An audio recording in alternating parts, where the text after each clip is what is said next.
میرے آقا صلی اللہ علیہ وسلم کے دیوانوں گناہوں کے لیے، عیاشیوں کے لیے، گناہوں کے اڈوں کو آباد کرنے کے لیے الگ الگ مقامات پر، الگ الگ انداز سے، الگ الگ مواقع پر انسان گناہ کے لیے مواقع فراہم کرتا ہے۔ کوئی کہتا ہے فلاں موقع آ جائے تو یہ عشق کا دن منایا جائے، کوئی کہتا ہے فلاں موقع آ جائے تو پکنک پر جایا جائے، کوئی کہتا ہے فلاں موقع آ جائے تو نئے سال کی خوشیاں منائی جائے۔ میں تم سے پوچھنا چاہتا ہوں، اللہ اکبر، اگر نئے سال کی خوشی لوگ صرف اتنا مناتے کہ اس وقت اللہ کی بارگاہ میں دعا کرتے کہ میرے اللہ ہمارا ایک سال گزر چکا، اب ہم نے جو جرائم کیے ہیں تو اسے معاف فرما دے، ہم نے جو گناہ کیے ہیں تو اسے معاف فرما دے، اگر اتنا کرتے تو بہت تھا۔ لیکن اللہ اکبر، نیا سال،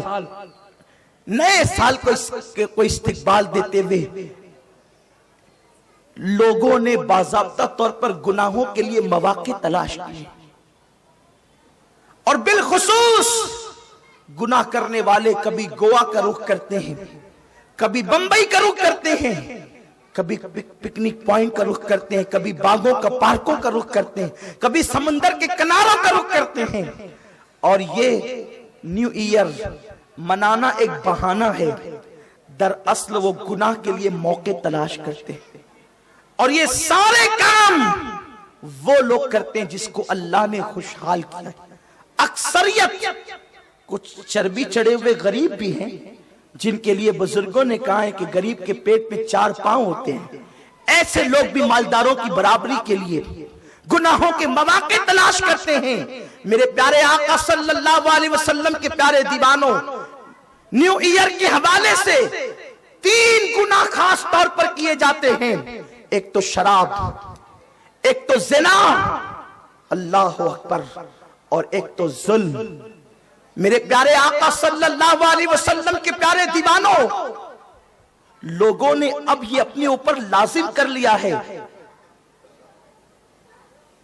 کہ 31 دسمبر کو ہمیں وہ نائٹ منانی ہی ہوگی، اور پوری دنیا کے اندر، بلکہ اللہ اکبر، دبئی جیسے شہروں کو ایسے سجایا جاتا ہے جیسے دلہن۔ نام نہاد اسلامی ممالک کہلانے والے بھی اس نحوست میں مبتلا ہیں۔ شراب، شباب، موسیقی، میوزک، گانے، یہ ساری نحوست، اگر دنیا کی دوسری قومیں اس لعنت میں مبتلا ہے تو ہمیں تعجب نہیں، اس لیے کہ جن کے پاس قانون ہی نہ ہو، جن کے پاس دستور ہی نہ ہو، اگر وہ یہ ساری برائیاں کریں